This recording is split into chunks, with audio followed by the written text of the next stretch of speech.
Ya, kemarin terhadap somasi tersebut kan saya sudah jelaskan juga ke teman-teman media bahwa silakan aja kalau membuat laporan polisi. Tapi ternyata yang berkembang terakhir saya lihat dalam suatu acara live, pengacara Rizky Pahlevi tersebut menyatakan bahwa masalah itu sudah selesai. Dan dia menyatakan bahwa setelah dia lihat lagi videonya, ternyata klien saya tidak menyebutkan sebagaimana somasi yang dia utarakan, dia kirim kepada kita. Jadi seperti itu. Nah, Bang, mungkin kalau boleh lu jelaskan secara detail pada saat adanya somasi itu kan artinya lu juga bertanya-tanya kepada Marissa sebagai klien. Kira-kira apa yang disampaikan saat lu bertanya pada Ica? Iya, Ica sampaikan kepada saya, ini Bang videonya. Pas saya lihat, saya teliti seksama ya, makanya saya tahu bahwa klien saya tidak melakukan hal tersebut. Makanya waktu kalian teman-teman menanyakan kepada saya bilang ya saya tunggu aja laporan polisinya. Ternyata omongan saya dipertimbangkan betul sama pengacaranya Rizky.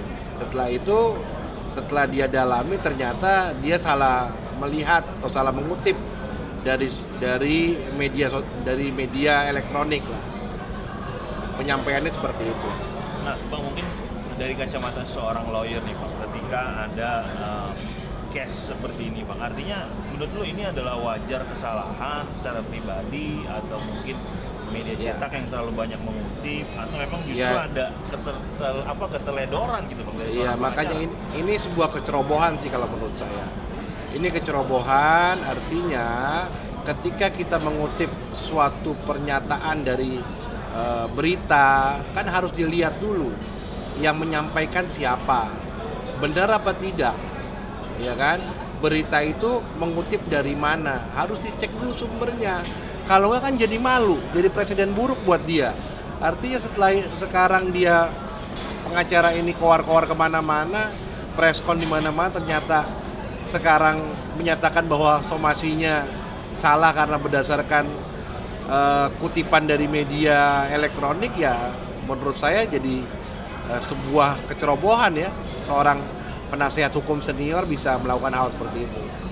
Tapi Bang, sejauh ini ada komunikasi atau permintaan maaf secara langsung nggak sih ke lu atau ke Ica-nya dari pihak sana, Bang? Nggak ada, makanya itu juga saya juga sangat menyesalkan lah. Ya artinya ya saya juga nggak terlalu banyak berharap juga, tapi ya seharusnya seorang yang berprofesi mulia, yang katanya pengacara itu adalah profesi yang mulia, terlepas dari salah mengutip dari media elektronik, ya harusnya bersikap kesatria untuk menyatakan permintaan maaf kepada klien saya, menyatakan bahwa kami salah mengutip dari media elektronik dan media elektronik tersebut salah juga, dan minta maaf kepada dia.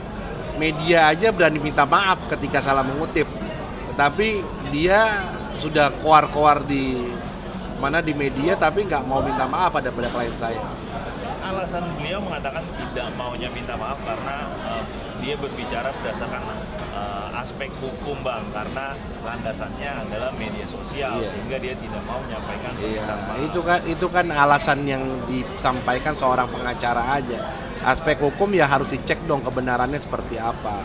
Artinya dari sisi hukum juga harus dikedepankan juga etika moral sosial yang ada di sekitar. Ya artinya ketika permintaan maaf itu kan bukan suatu yang hina. Permintaan maaf itu adalah hal yang luar biasa baik. Artinya kalau memang kita salah ya wajarlah kita minta maaf. Tapi kalau suatu permintaan maaf membuat seorang itu menjadi hina, menjadi rendah, ya itulah terukur bagaimana kapabilitasnya seseorang itu. Kalau dari segi medianya sendiri ada yang perlu minta maaf nggak sih, Bang, ke Abang atau ke Marissa? Kami kan merasa tidak ada yang kami sudah menyampaikan dengan secara, Ica sudah menyampaikan dengan secara jelas ya, artinya ketika ada penyampaian seperti itu ya kami nggak menuntut kepada media lah. Nah, Bang, sejauh ini ada rencana nggak sih, Bang, mungkin ketika artinya kan bisa dikatakan ini juga pencemaran nama baik, mungkin ada kesalahan ketika Ica dituduh mengatakan sesuatu yang pada dasarnya mungkin tidak benar gitu. Ada rencana nggak sih, Bang, sejauh ini untuk melaporkan balik oknum ini, Bang? Sejauh ini nggak ada. Kami menganggap ya udahlah, ya memang kalau memang dia salah mengutip atau mensomasi, ya udah kami anggap ya udah. Ya kami kan kemarin menyampaikan kalau memang dia membuat laporan polisi ya kami tunggu. Tapi terhadap laporan polisi tersebut kan ada efek, ya kan? Tapi ternyata dia urungkan somasinya untuk membuat laporan polisi. Jadi kami pikir ya udah, kami nggak mau juga berlarut dengan masalah-masalah yang seperti ini. Nah, Bang, berbicara masalah, Bang, artinya kan masalah ini timbul dengan adanya satu masalah yang mungkin dibela oleh Marissa Icha nih, Bang. Ketika banyak sindiran dari netizen yang katanya, kenapa sih Icha selalu hadir, katanya selalu kenapa angkat berbicara, ikut campur terhadap keluarga ini gitu. Mungkin komentar Abang sebagai kuasa hukum seperti apa, Bang? Ya, saya mengenal Icha adalah orang karakternya yang baik ya. Dia selalu berusaha membela kebenaran, ya kan? Apalagi dari sisi perempuan. Tapi apa-apa yang menjadi perbuatan-perbuatan tersebut saya nggak bisa mengomentari terlalu dalam, karena itu adalah hak jawabnya adalah milik pribadinya Icha. Kalau saya kan di sini posisinya adalah sebagai penasihat hukumnya Icha. Kalau misalnya Icha berhadapan dengan hukum, tapi kalau untuk hal itu saya nggak bisa menyampaikan terlalu banyak. Terakhir, Bang, mungkin ada pelajaran apa sih, Bang, yang bisa diambil dari case yang mungkin menurut kita gitu ini adalah sebuah keteledoran yang harusnya tidak harus terjadi gitu. Apa yang harus diperhatikan, Bang?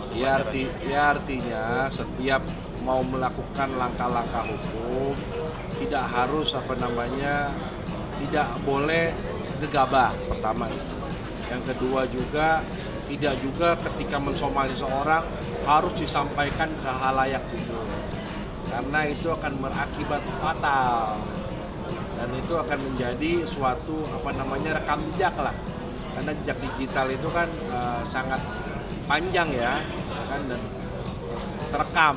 Jadi baiknya ketika ada suatu permasalahan ya baiknya adalah pelajari dulu, cermati dulu sehingga tidak menjadi suatu kesalahan ketika membuat somasi atau teguran. Thank you.